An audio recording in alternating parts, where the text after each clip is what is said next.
Hello everybody, this is Ben with another Minecraft video. In today's video I'm going to go over the concepts and designs behind melon and pumpkin farms. Before I get into the actual design of the melon farms, I want to talk a bit about the actual melon plant itself.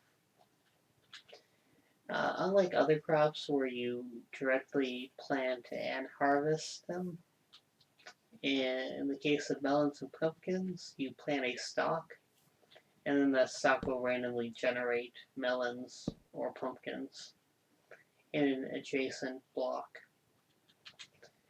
This takes between 1 minute and half an hour. So unlike other plants where unlike other crops where you have to constantly replant it after each harvest, with pumpkins and melons, you can actually automate this fairly easily. Now, a few things to notice is that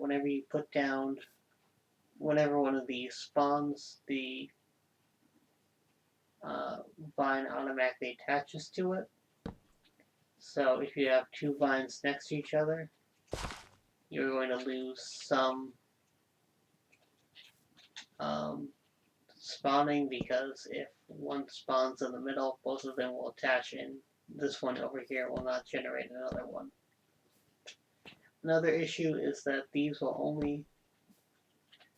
melons or pumpkins will only spawn on dirt, grass, or farmland. So you can't just put like a hopper down here and expect a pumpkin to grow on it. I had originally wanted to use a tileable melon farm design here.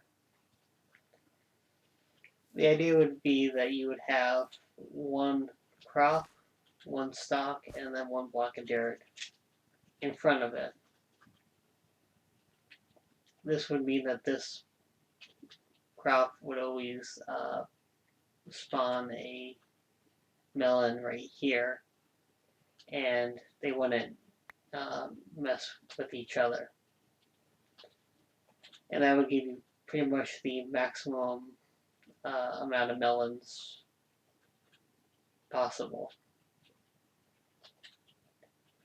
The issue with this, as you can see here, is that, well, let me just show you this design first. So that's the design. It's a simple bud switch that pushes this piston up, and when a piston pushes a melon, it will break the melon, as you can see there. And you can see over there. The issue is that there is no real easy way to collect these melon slices once they've been uprooted. Originally, I was going to use the trick with minecarts, where if you have three or more together, they'll push each other, and just have, hopper minecarts being pushed down these lines constantly, which would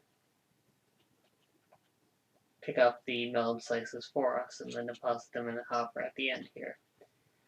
That doesn't work anymore. I tried it, and it seems that merged minecarts no longer work. So the idea was a no-go, unfortunately. Next, I tried this design, which is a modified version where instead of being pushed, right now these are just being pushed up and broken. In this design, the melons are being pushed this way, which means most of them will be put in this hopper and deposited down here. As you can see, this works pretty well. You do get a few spillovers over here on occasion. The issue I find here is that apparently, for whatever reason, if you close up all the sides here, a melon will no longer spawn in here. This has been running for several Minecraft days, and not once has there been a melon in here. I even copied it with MC Edit over here and connected them together, and nothing. So, for whatever reason, melons will not spawn if you have them surrounded by blocks.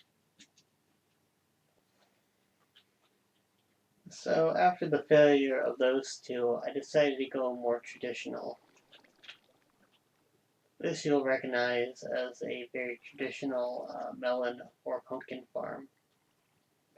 It consists of a line of non-sticky pistons, with every other one having a spot having a stem. This isn't the best design for efficiency, as you can see here. There's a tendency for a plant to grow in between two, and basically half the efficiency of it. But this is the most reliable way of getting stuff. Getting gourds and pumpkins and melons. Now, you have to leave a very long timer for this to work. As I said before, it takes anywhere between 1 minute and half an hour for a melon or pumpkin to grow. So I set this up with a day clock so that every morning this will break all the melons and pumpkins here and reset itself. So let's test it out.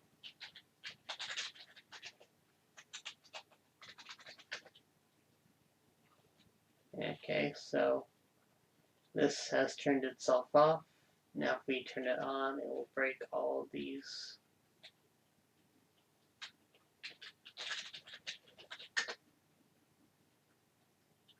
There you go. So it broke all of them. Now another issue here is that when you break these, inevitably some will land on the sides.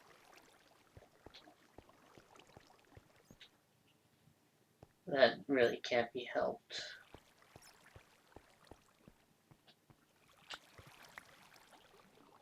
You can go through here manually and grab the pieces, or you can just let them despawn. And they get deposited in this chest down here.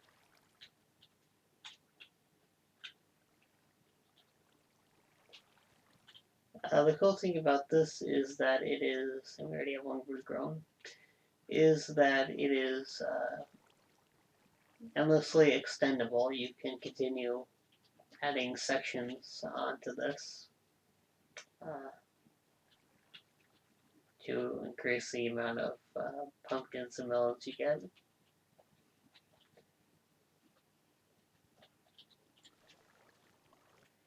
I'm just going to build one section. You can daisy chain the sections together as you wish. But one section is going to be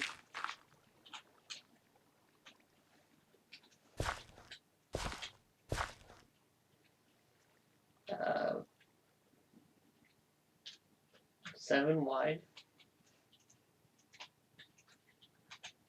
You want to leave a gap in the middle for a water channel. And then there's 3 there. Now you can actually extend this one further out. The water stream will allow you to do that. I like the symmetry of having 7, so I didn't, but if you want to make this a little bit more efficient, you can do that.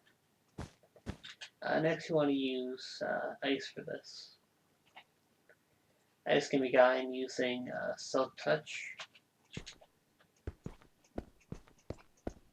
You didn't know about that? And we're just going to cut off this end here.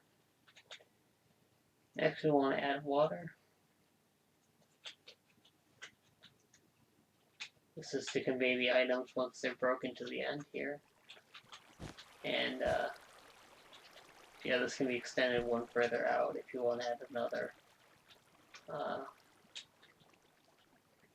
farmland there. So now you want to take a half slab. You can use any half slab. And we're going to put it right there. Now what this is going to do is it's going to accelerate objects. The water stream will accelerate objects and they will slide past this ice here and then into the next stream of water. And this is a very reliable way of conveying items over a long distance without dropping one each time, which you normally have to do with the water streams. So that's a very good tip to know.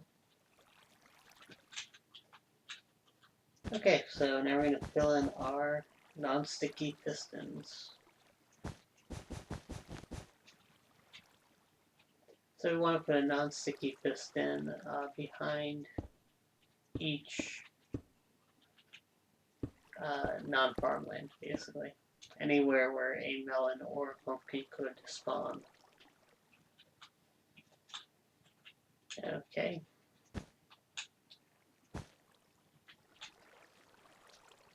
And you can use bone meal to accelerate the growth here.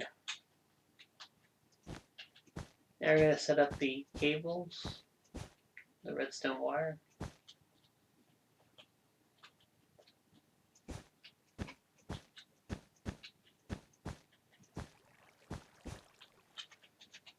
I get fancy going up and down with these. You can just run it straight across. You don't need to go up and down.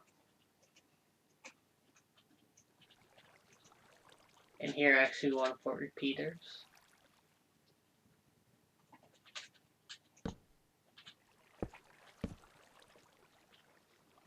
That'll allow you to connect one line, one section to the next forever. Considering that redstone can go 16 blocks and these are only 7, 8, you could probably get away with doing a repeater every other one instead of every one. Okay, so now we have to add our clock. So we want this to have a very long delay between activations, so we're going to use the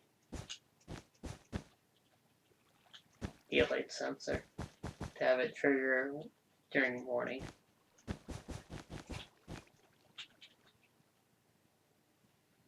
Now I was kind of hoping to make a more compact we're going to be using a rising edge detector here to detect when it's morning. I was kind of hoping to make a more compact version by just sticking the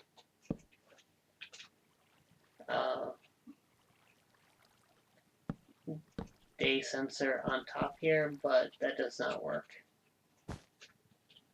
It does not power this block when you do that. So instead we have to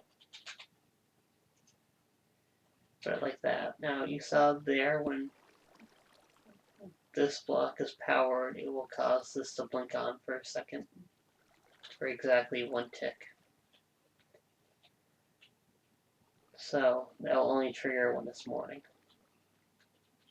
Now I set this up to set the timer so these double extend. That way, if they break a melon and retract and the melon is in this spot, it'll get pushed out again. That's one way to reduce the amount of waste left on the area, on the farmland over there. So how that's accomplished is you can just have a piece of redstone connected to these and then a 4-tick delay.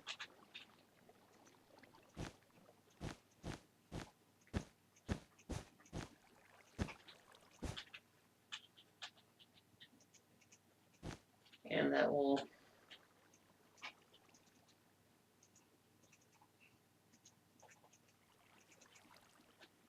is all you need. That will cause these to extend, and then 4-tick layer to extend again. So if we can just test it out by breaking these, and there you go. So I'm going to bone meal these real quick and move on. Okay, so I bone mealed all these. Now the final, ooh, nice. Now the final thing I want to do is add a guard. I was finding when I was using that one over there is that items would end up on top of the pistons, which isn't very good. So if you add a guard, it will keep the items from spilling out into places they shouldn't. Unfortunately, there's no real way to prevent items from landing on these sections with the stalks. But now that we have that item that just grew, we can test this out. Before I do want to add a hopper here. Yeah, we'll just use one hopper. And seal the end so that the item doesn't shoot out. So let's break this and then see.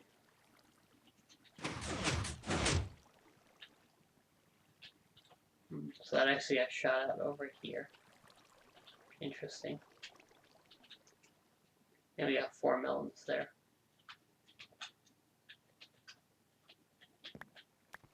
Oops. So that's a little overview of how to make a melon and pumpkin farm. Unfortunately, even though these would seem to be the easiest thing to automate, they are in fact fairly difficult. Given the restrictions to how they are grown.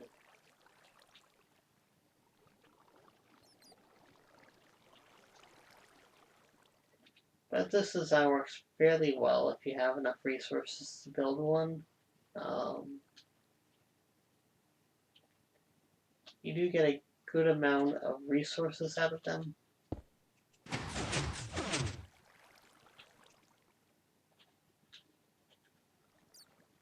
And unlike other farms, you don't need to vote any real time. You can just set this up and leave it, and it will generate melon slices and pumpkins for you. So, even a small farm like this, which only has 1, 2, 3, 4 sections, is able to produce quite a bit of resources in only a couple of days. So I hope this tutorial has been useful for you. I'm sure eventually we'll figure out a way of doing a more compact and user-friendly design for a melon farm. But in the meantime, you can build one of these and get pretty good rates.